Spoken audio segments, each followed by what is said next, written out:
Hi, and welcome to a chat with Claudia Braymer, the Democratic candidate running to fill the New York State 114th District Assembly seat, being vacated by Dan Steck. I'm Jared Stam, editor at Manchester Media. I'm being joined by our publisher and owner, Mark Vinciguerra, and our reporters, Jay Mullen and Austin Crozier. We're pleased to be sitting down together in Manchester Media's offices to discuss the issues facing the residents of the 114th District and Ms. Braymer's positions and plans. So thanks for being with us today. Thank you very much for the opportunity. Sure enough, and let's get started. Yeah. Okay, first question for you. How have your experiences in the field of law helped to prepare you for this political position? Okay, that's a pretty direct question as far as, I do a lot of municipal work, and that helps me study the law, how particular laws are written, how they are interpreted, and how the case law plays out in those areas. So that's definitely going to help me in the legislative function, understanding how laws are written and interpreted, and moving forward with my colleagues in the legislature, being able to collaborate with them and come to a good place when there are bills that I'm sponsoring or co-sponsoring. Sure. And you're in family law, is that right? No, I am in municipal law, zoning, environmental matters, real property. So anytime you're looking at local municipal laws, or if you have just a regular real estate transaction, I do that kind of stuff too. Sure. Yeah. Okay. Great. Perfect. Hi, Claudia. Austin Crozier. You are clearly passionate about the environment. Can you speak a little bit about how you became so enthralled with conserving energy and maintaining beautiful parks such as the Adirondack Park? That goes back to my childhood. I grew up in rural Pennsylvania, and I always loved running around in the fields, and I grew up on a small farm. I also spent a lot of time visiting my mother's parents' farm, and just, being outside with animals, the horses, the sheep, the pigs, the chasing cats through the barn, and really being connected to the land. That is why I originally became so invested in protecting our natural resources and being a steward of those resources. Later, I think some of your viewers or readers would be interested to know I was in the FFA in high school. One of my favorite activities was cow judging. I was pretty good at it, actually. And, I participated in things like Envirothon, and later got my degree in environmental resource management. That's always been my passion, and I really look forward to working on those types of issues in the legislature. That does bring up one point, if I can backtrack just a minute, just at the beginning too, with the biography a little bit. For those that don't know your background, do you mind telling? No, so I'm originally from Pennsylvania, went to school there. I attended Penn State, and I have a degree in environmental resource management. It's a Bachelor of Science in their College of Agriculture. So I was really in tune to the agriculture side during my upbringing and in my educational background. And later, I moved to upstate New York. My husband and I visited the Adirondacks as a kid in the summer times. So that's how I first fell in love with the Adirondacks. And then after we got married, we wanted to be able to move up here closer to the Adirondacks. So we moved to upstate New York in 2005 and have been up this way since then, moving north every few years. Right now we're in Glens Falls. We have two kids in the Glens Falls Public School District. Our daughter is in 7th grade and our son is in 3rd grade. My husband's an engineer, but since COVID, he's been really spending a lot of time with the kids and doing their distance learning coordination. Got it. Thank you. Yeah. One question just from me, only because I lived there. Where in Pennsylvania?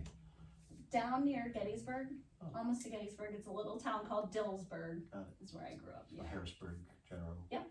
Yeah, in between Harrisburg and Carlisle. Got Mm-hmm. Thank you. Yeah. And one of the really cool things about my background that I should have mentioned is that I started playing rugby in 1998. So over 20 years ago, and I played there. I played at Penn State, and I went on to play in 2 World Cups for the U.S. Women's National Team. Wow. Interesting. Yeah. Huh. So to kind of, off of that wonderful question from Austin Crozier about your, passion about the environment, what plans would you put into place to protect and conserve the environment within the 114th district? One of the biggest challenges that I see right now is the climate change crisis, and doing everything that we can to combat that issue, because it does impact our economic base in the North Country. A lot of what we a lot of our economic activity is based on our natural resources, so things like snowmobiling in the winter or skiing, or in the summer we have a lot of outdoor recreation like fishing, and when we impact those resources, that's going to impact our economy. So that's important to me, and so one of the things is really driving forward with the Climate Leadership and Community Protection Act that was already passed in the legislature, making sure we're continuing to meet the goals in that act. Some of the other things are an Adirondack Park-wide invasive species boat inspection program. We already have that in the Lake George area to protect the Lake George watershed and waters, and I think that we really need to expand that to be park-wide, to keep out things like, the milfoil, the invasive mussels, Asian clams. All of those things are negatively impacting our water quality, not just for drinking, but also for recreation, because Lake George is used as a drinking source, and there are other important water bodies in the Adirondacks that should be protected that way. I'm just checking my notes. There's some other things I have. Another one is in the Adirondack Park, clarifying some of the subdivision rules. There's a bill out there called the Conservation Subdivision Design Bill that I would support, because I think it will help to clarify those rules for the developers as well as for the new Adirondack Park Agency board members, and hopefully streamline that process while also protecting our most sensitive environmental areas. What do you find in your travels around the area in the district? What are people's thoughts on climate change? Do they consider it a real problem? And if they don't, how do you convince them, that this is a serious issue that's facing us? I think that most people in the 114th do think it's a problem. To some people, it's not the most pressing issue. To others, it really is. There's a group of really active people in the Saranac Lake Placid area who really think this is the most pressing problem for the Adirondacks. Other people don't, like I said, don't see it as pressing, and I say to them, I am a working mom and a lawyer and a county legislator, and I can juggle more than one thing at once. We can tackle both climate change and work on other things that are important to people, like our infrastructure is crumbling and we need to invest more in that. I mean, it's not a really exciting topic as far as campaigning on, but it is really important to people, and as well as healthcare, which, I'm not sure I can do a lot myself. There probably needs to be some federal legislation there, but I will certainly do what I can in the New York State legislature. There is a bill called the New York Health Act that I am seriously looking at that would help people with the healthcare costs. We're gonna get to healthcare a little more. Okay. Further along. Yeah. So the next question I have for you is, local businesses have taken a big hit due to the consequences of COVID-19. As a member of the Assembly, how would you aim to assist business owners in small towns who have struggled from a situation nobody truly prepared for or deserved? Yeah, I think that's a really big problem for our small businesses, and I think the regulatory reform problem is a more longer term discussion about how we can streamline some of the regulations that are impacting our small businesses and make that less onerous for them. That's what we hear all the time in New York. The regulations are too stringent and they're really hurting businesses. And I am willing to look at that and find areas where we can improve on that. I think the immediate concern is, like you said, about COVID and getting the guidance out to those small businesses faster and make it less confusing. And some of the things, like for our restaurants, they've had to deal with a lot with the state liquor authority, trying to make that more clear what they can do in a longer range, like they've been allowed to operate outdoors, but only to a certain date, and they have to keep waiting for that date to get extended. We need to extend that right away so that they know they can continue operating, even though now it's getting cold. And then also, loan programs. There has been a lot through the federal government, but a lot of that has already been eaten up. So whatever we can do on a state and even county basis to help provide loan options for our small businesses to make it through until this is less impactful.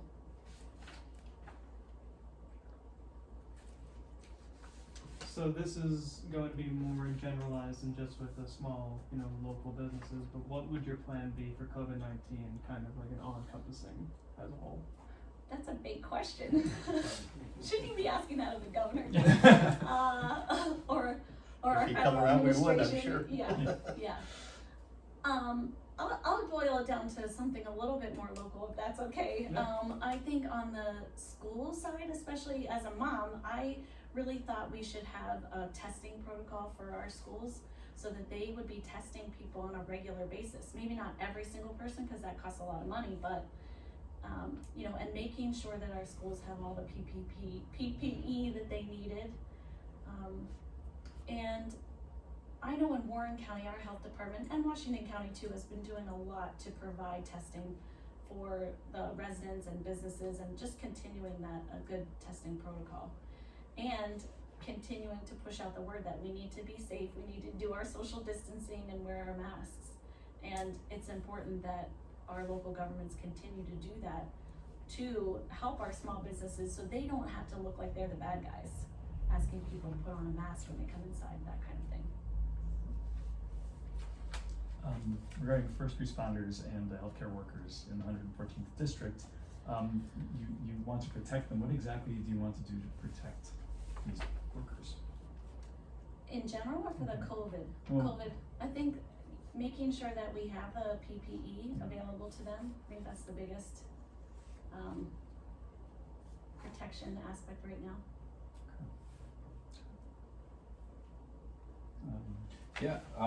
So the next question I have for you is a little bit more personal. You set a self-imposed limit of 4 2-year terms in this position. Why do you feel this way, and what do you think about term limits in general? Thanks for asking that. I was hoping to have an opportunity to give a little bit more about why I'm running and that kind of thing, but I'm glad you brought that up, because I see this role as an elected official as being a public servant, that you should go in and serve your term and then move on. And we shouldn't be sitting in these seats for a lifetime, because what happens honestly is, if you're doing the job really well, you get tired, you get burnt out, and you don't always have the freshest ideas to help drive things forward. So I do think we need to have term limits, and right now there aren't any in the New York State Legislature, and I would support changing that to make term limits apply to all the legislators.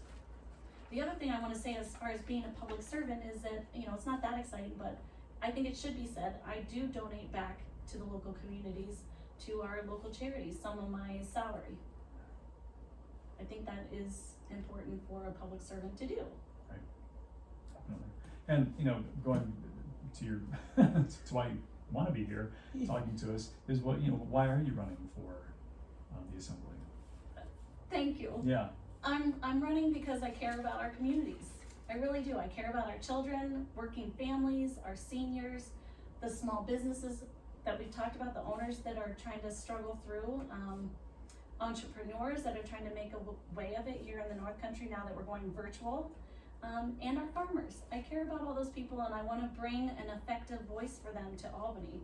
And I really think that I'm the best candidate that can do that, the best candidate in this race. Can I follow up on that and ask, so draw the line between you and your opponent. What do you consider the biggest, why are you the best candidate, I guess? Well, there's actually two other people. I'm sorry, I don't mean to Yeah. short shrift the Yeah. third party candidate. Yeah, Yes. yeah. I mean, there are 2 Republicans. I'm calling her a Republican. I Okay. do give her credit. She's a little bit more conservative, and she stepped out on her own to another party, and I respect that about her. One of the things that I think is one of my strengths is that I'm very independent, and I have one of the most independent voting records at the county. I don't always vote with the Democrats. I don't always vote with the Republicans, although many times I do. Sometimes I'm the sole dissenter, and I think that makes it it's a strength for me going into Albany, knowing that although I'm in the Democratic Party, and I'll be able to sit at the table with the majority Democrats, I don't always go along with what they're saying, and I will have a separate independent voice for the North Country concerns when I'm down there in Albany. Jay, do you have a question? I do. So going back to healthcare, Jerry promised we would get back to it. So you say that you support options for healthcare that allow people to obtain it without bankrupting them, and you want to protect the elderly population. Could you just, explain what your plans or options you feel are necessary to reach that goal? Right, I think Medicare is working well, and I don't wanna disrupt that for our seniors.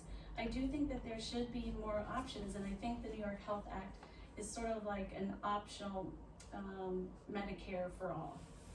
And one of the things I do wanna be careful about too is that people who have been working in public service for a long time and now they're retired, they have healthcare already that they don't wanna disrupt. So that's something that, I need to be careful about when we're looking at legislation going forward. On your website, you talk about affordable housing. Yeah. Yeah, and that all sectors need to work together.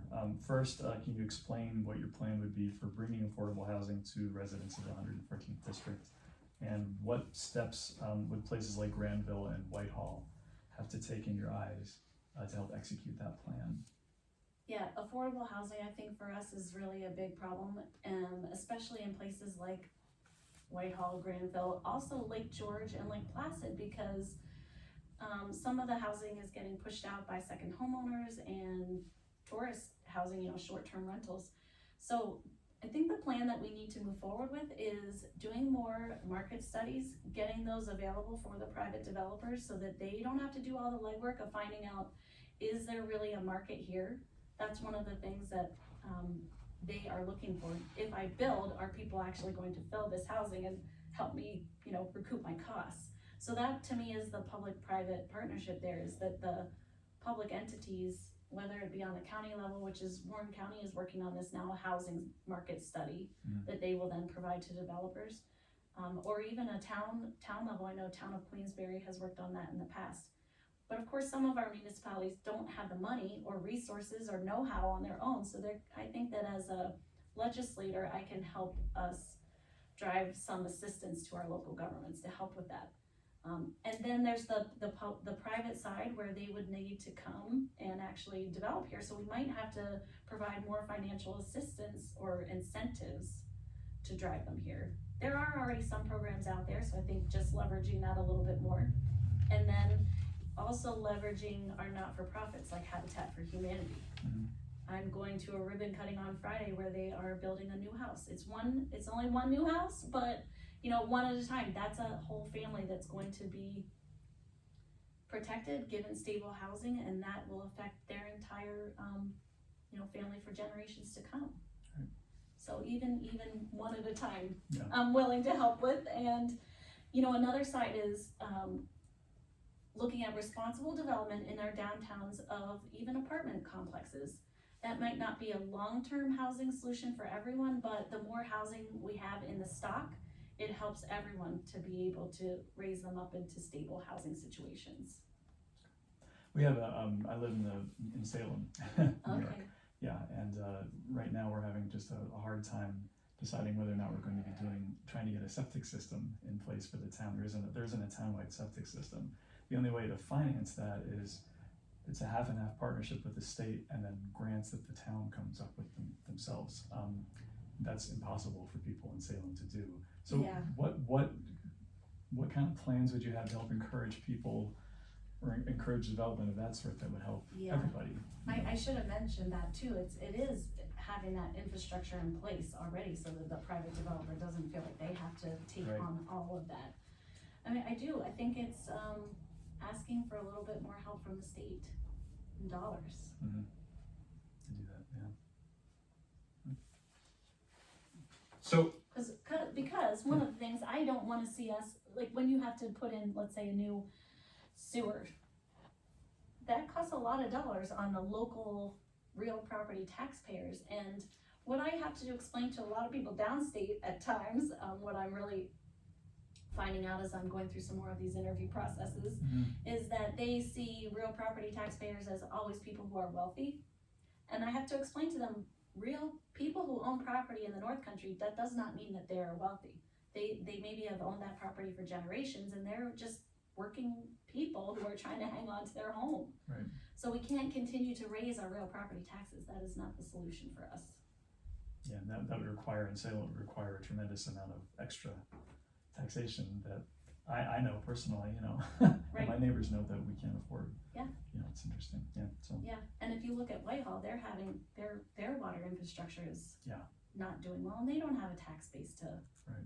bring that up Mm. to par on their Mhm. own. Absolutely. So in neighboring counties like Albany and Rensselaer, it's very impossible up here to ignore the crime upticks in recent months, recent weeks. Does this make you reconsider or reevaluate your stance on bail reform? Well, first, I have not seen data about crime going up in our counties. I will say that I think bail reform was important because I do not think there should be two systems of justice, one for poor people and one for people who have money. We have people committing the same exact crime, but if they have money to pay bail, they get out. And if someone doesn't have money, they don't get out. That's not right. And that's, in my mind, the core of what bail reform was about, so that people are treated fairly across the board, regardless of their monetary wealth. Now, were there some problems with bail reform? Yes. And I advocated for changes back in the fall of 2019 and still into the early 2020 before the legislative session really got going and then was cut short by COVID. Mhm. But the legislature did make changes this year, and I am not seeing any additional need for changes. If that's out there, I'm happy to hear about that, but I think we've come to a pretty good balance right now where we can see how things are working.